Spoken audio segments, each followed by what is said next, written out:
Russia has observed a national day of mourning following a deadly terror attack in Moscow.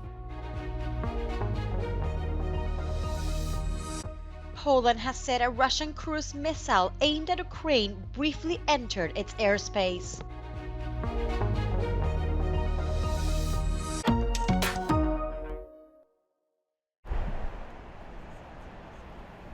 Russia has observed a national day of mourning after more than 100 people were killed in a deadly terrorist attack on a Moscow concert hall. Investigators say they have detained 11 people in connection to the attack. Putin has insisted the attackers were connected to Ukraine, a claim that Kiev has blasted as absurd.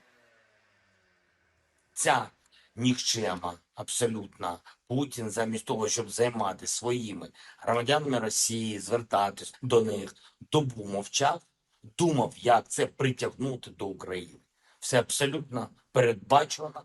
Тих сотень тисяч росіян, які зараз вбивають на українській землі, точно вистачило би, щоб зупинити будь-яких терористів.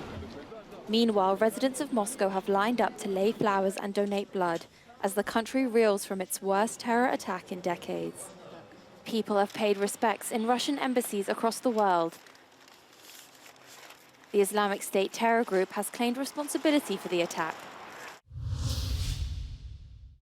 Poland has said a Russian cruise missile aimed at Ukraine briefly entered its airspace. It occurred as Russia targeted Lviv in western Ukraine near the Polish border with a raft of missiles and drones. Obiekt wleciał w polską przestrzeń powietrzną na wysokości miejscowości Oserdu w województwie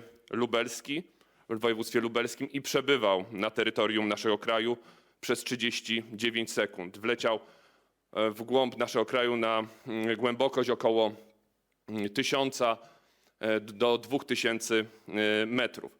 Przez cały czas obiekt był monitorowany przez polskie systemy radiolokacyjne.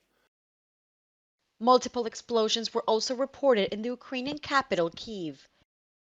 There were no immediate reports of casualties or damage from the Russian attack.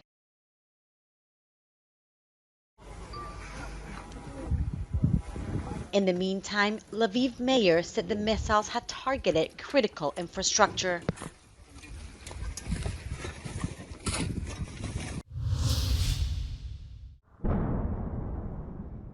The IDF has claimed to have killed 170 Hamas militants at the site of one of Gaza's largest hospitals, where heavy fighting continues. Israeli forces insist that Hamas fighters are sheltering there, a claim that Hamas has denied. Meanwhile, Saturday in Israel has become an annual day for anti-government protests. Demonstrations in Tel Aviv block key highways as protesters demand an immediate ceasefire in order to release the remaining hostages taken into Gaza. UN Secretary-General Antonio Guterres has called for a ceasefire. Speaking from the Egyptian side of the border not far from the southern city of Rafah, Guterres said Gaza was in desperate need of aid and that the collective punishment of the Palestinian people was unjustified.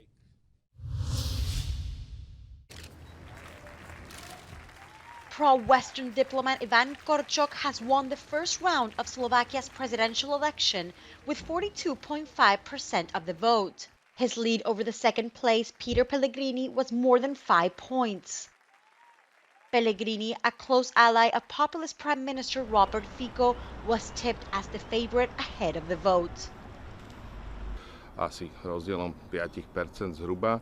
Hovorí to o tom, že spoločnosť je rozdelená a hovorí to o tom, že spoločnosť naozaj má obavy po nástupe vlády Roberta Fica po septembrových voľbách, že tie zmeny idú príliš rýchlo a príliš zlým smerom a jednoducho to heslo nemôžu mať všetko zabralo na veľkú časť voličov. As none of the candidates won a majority, the pair will face off in a second round on April 6.